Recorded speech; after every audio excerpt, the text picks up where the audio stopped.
আমি দেখিনি ৭১-এর যুদ্ধ, আমি দেখিনি ৫২-র ভাষা আন্দোলন, আমি দেখেছি ২০২৫-এর ছাত্র আন্দোলন।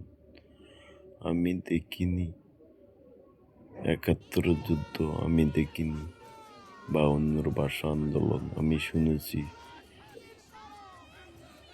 ১৬ই ডিসেম্বর বিজয়ের মাস, বিজয়ী হয়েছে বাংলাদেশ।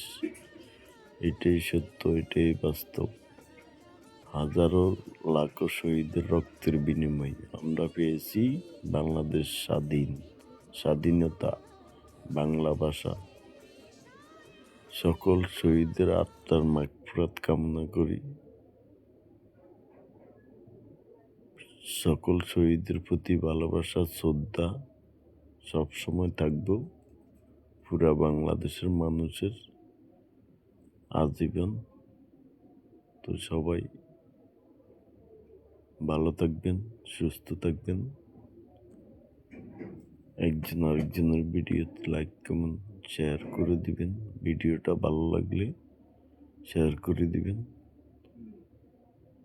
তো প্রিয় বন্ধুরা, আসুন সবাই আমরা ভালো কাজ করি, ভালো পথে চলি, সুন্দর করে বাংলাদেশটাকে নতুন করে সাজিয়ে তুলি, এই আমার প্রত্যাশা। তো সবাই ভালো থাকবেন। আল্লাহ হাফেজ।